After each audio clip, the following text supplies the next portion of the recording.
Salam, salam outsider, le débrief commence maintenant. Chelsea l'emporte aujourd'hui à l'extérieur 2-1 face à Manchester City. J'ai envie de parler de Tuchel parce qu'aujourd'hui, sincèrement, Tuchel a empêché Guardiola d'être champion dès maintenant. Guardiola peut être champion demain en cas de défaite de United. Mais Tuchel, en tout cas, lui, il a fait son taf. Il a empêché Guardiola d'être champion. Ils sont venus, ils ont gagné, je dis bien 2-1 à l'Etihad. Je vous rappelle que Tuchel, depuis qu'il est en Angleterre, il a joué 2 fois contre Pep. Il l'a tapé 2 fois. Deux fois. Il a tapé 2 fois. Demi-finale de FA Cup, 1-0. On joue aujourd'hui en championnat, match décisif pour le titre, 2-1. Et moi, sincèrement, je suis désolé. Je vois le débat en ligne. Je vois les supporters du Paris Saint-Germain. Et oui, je vais parler des supporters du Paris Saint-Germain, ou en tout cas du Paris Saint-Germain en général. Vous-même, vous savez que moi, j'ai des problèmes avec personne. Mais je parle quand même de ce que je pense. Le supporter du Paris Saint-Germain, il te dit qu'il ne regrette pas Tuchel. Il a raison de ne pas regretter Tuchel, franchement. Et pourquoi il a raison de ne pas regretter Tuchel? C'est parce que Tuchel, sincèrement, même s'il était resté au PSG, jamais il aurait réussi à performer comme il fait en ce moment à Chelsea. L'environnement à Chelsea est favorable. Franchement, depuis qu'il est arrivé, il fait de temps en temps des bêtises. Werner, il nous le force sur le terrain, alors qu'on sait tous que Timo Werner n'est pas, je dis bien, un joueur à la hauteur du football qu'il doit jouer aujourd'hui. Werner n'est pas un passeur décisif. Ne me dites pas qu'il a fait plus d'une dizaine de passes décisives, ça ne m'intéresse pas. Werner, c'est un finisseur, c'est un attaquant de pointe. C'est la raison pour laquelle on l'a acheté. On ne l'a pas acheté pour donner des ballons et des caviars. Donc Werner, aujourd'hui, il donne des passes décisives. C'est bien, mais Tuchel, quand même, franchement, il a quand même mis Abraham sur le banc, Giroud sur le banc. A-t-on demandé une fois, je dis bien, à quelqu'un d'autre à part Tuchel, une question sur ses choix tactiques? Est-ce que vous avez vu, je dis bien, un directeur sportif ou quiconque dans l'organigramme de Chelsea venir disputer ou discuter des choix tactiques de Tuchel? Non. Au PSG, Tuchel, il fait les mêmes bêtises qu'il fait, je dis bien, en ce moment à Chelsea, c'est-à-dire mettre Giroud, Abraham, tout ça sur le banc pour Werner. Au PSG, nous tous, on sait qu'au micro de Laurent Paganelli, qui va venir parler, Leonardo, pour venir donner son point de vue. Je suis désolé, franchement. Donc Tuchel, moi, je pense qu'aujourd'hui, il est en train de faire un très bon travail parce qu'il est dans un environnement où il est omnipotent, omniscient, ce que vous voulez. C'est lui qui décide. C'est lui qui décide de la vie ou de la mort. C'est lui qui décide qui joue ou qui ne joue pas. Il fait ce qu'il veut. Werner, aujourd'hui, à mon humble avis, il doit sortir peut-être beaucoup plus tôt. Mais Tuchel, il n'a pas envie de le faire sortir en fin de match. Le gars lui pose la question. Il répond. Il dit, Werner, il a travaillé comme un chien. C'est comme ça que j'avais besoin de lui. Donc Tuchel fait ce qu'il veut. Il fait ce qu'il veut. Est-ce qu'il pouvait faire ce qu'il veut à Paris? On va me dire non, il pouvait faire ce qu'il veut et tout. Franchement, les gars, on connaît la presse. On connaît la presse française. Voilà, on connaît, je dis bien. C'est pas comme si on ne connaît pas le pays. On ne connaît pas, je dis bien, la manière à laquelle les gens réagissent. Est-ce qu'aujourd'hui, je dis bien, Tuchel peut travailler aussi sereinement qu'il le fait à Chelsea, qu'il le à Paris? Franchement, prendre un boy comme Ziyech, le foutre sur le banc et n'en avoir rien à faire de ce que les gens pensent. C'est ça qu'il est en train de faire aujourd'hui, Tuchel. Donc je suis désolé, j'avais envie de revenir sur cette petite parenthèse-là, sur ce petit argument-là, pour dire que quand j'entends les supporters parisiens dire qu'ils ne regrettent pas Tuchel, j'ai envie de leur dire, vous faites bien. Parce que Tuchel, franchement, si vous le regrettez, vous allez juste vous fatiguer. Parce que le gars, même s'il était resté, jamais, je dis bien, il n'aurait eu l'environnement pour pouvoir performer comme il le fait à Chelsea. 9 changements du côté de Pep Guardiola et 2 changements qui ont été quand même très décisifs dans le match d'aujourd'hui. Le premier, c'est la sortie de Fernandinho pour Rodri. Fernandinho a été excellent dans le match face au Paris Saint-Germain. Aujourd'hui, Rodri est sur le terrain, mais Rodri, sur le premier but, c'est de sa faute. C'est de sa faute. Franchement, Rodri récupère le ballon dans sa surface de réparation ou à l'entrée de sa surface. Il sort, donc du coup, il a un boulevard devant lui. 15-20 mètres tranquille. Il court, il n'y a personne qui le dérange. Mais, je suis désolé, sur un terrain de football, un joueur de foot, tout joueur de foot sur un terrain de football, c'est très bien que sa prise de décision, la fenêtre de prise de décision est très petite. Elle est très petite, franchement. Tu n'as pas 5 secondes pour prendre une décision sur un terrain de football. C'est impossible, en toute honnêteté. Tu as une demi-seconde, voire 1 seconde pour prendre une décision sur un terrain de football. Rodri, il récupère le ballon, il sort. Il y a 3 appels de balles. Il est là, il est dans les nuages. Je ne sais pas qu'est-ce qui se passe. Franchement, il est lunatique. Ben, il est lunatique jusqu'à ce que les gars viennent récupérer son ballon. On récupère son ballon proprement. Même pas les joueurs de Chelsea ont touché Rodri. Rodri, il se plaint vers l'arbitre. Il se retourne d'un air genre, oh, mais qu'est-ce qui se passe? Genre, il est fâché. Genre, il est frustré. Genre, le gars, c'est un enfant gâté. Genre, ouais, ah ben, y a pas faute. Et puis, il se retourne d'une manière nonchalante pour se mettre à courir. J'ai dit, mais Rodri, oh, Oh, Sterling sort de son corps, franchement, mais cours. On t'a pas demandé d'être là à trottiner. Il est là en train de trottiner tranquillement. Qu'est-ce qui se passe derrière? Le décalage est fait, il est hors de position et Ziyech vient claquer un superbe but. Je suis désolé aujourd'hui, premier changement de Guardiola, le premier changement de Guardiola par rapport à son effectif qu'il a mis en place, je dis bien en Ligue des Champions face au PSG, lui a fait mal. Rodri, je suis désolé, il manque d'agressivité. C'est un boy très technique, c'est un boy très intelligent, mais il est temps quand même qu'il comprenne qu'à son positionnement, on a besoin d'agressivité.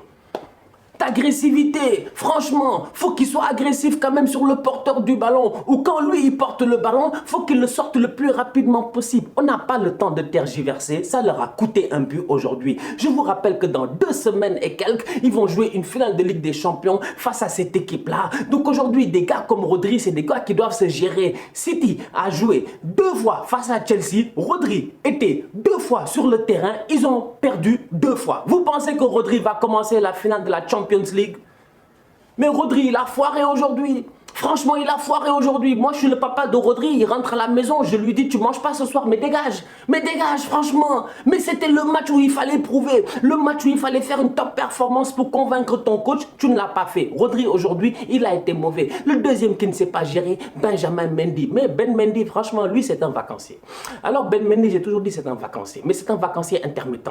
Parce que Ben Mendy, moi, j'ai toujours dit et je maintiens et je persiste et je signe. Et toute ma vie, je le dirai. J'ai pas peur de le dire. Benjamin Mendy, centre en mouvement pied gauche, je ne pense pas qu'il y ait beaucoup de joueurs, je dis bien latéral gauche, qui sont capables de faire des centres aussi précis que Benjamin Mendy. L'effet que Benjamin Mendy met dans un ballon quand il centre pied gauche, il est extraordinaire. Mais il n'est extraordinaire que quand le boy, il est en top forme. Le problème, c'est que son corps est constamment en vacances. Franchement, Mendy, je suis désolé. Aujourd'hui, Zinchenko est rentré en fin de match en 10 minutes ou quelque chose comme ça. Il a fait beaucoup plus que Ben Mendy. Ben Mendy, les gars ont failli le tuer. En voilà un autre qui ne jouera pas. Donc aujourd'hui, je regarde Manchester City et je me dis, Pep, il fait tourner, mais dans son effectif, tu te rends compte que soit les gars sont hors rythme, soit ils ne sont pas sérieux. Et quand je parle de sérieux, je parle d'Agüero. Mais Agüero, il a cru que Mendy, c'est un tocard. Mais franchement, moi je vous ai déjà dit, faites attention aux Sénégalais. Vous avez cru que nous, on n'est pas un peuple de tocards. On n'est pas un peuple de tocards. Individuellement parlant, on est très fort. Mais non, collectivement parlant, de temps en temps, on ne se gère pas. C'est vrai. Parce que sinon, franchement, je te dis, le PIB du Sénégal serait à d'autres niveaux.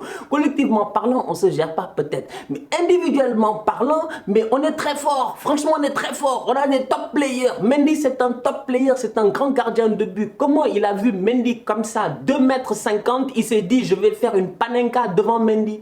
Toi, tu penses que Mendy, c'est un tocard? Que Mendy, c'est n'importe qui? Franchement, c'est le petit gardien du quartier. Mais Mendy, c'est pas n'importe qui. Il est venu faire une panenka et finalement, il a voulu ridiculiser Mendy. C'est lui le tocard. C'est lui le ridicule, franchement.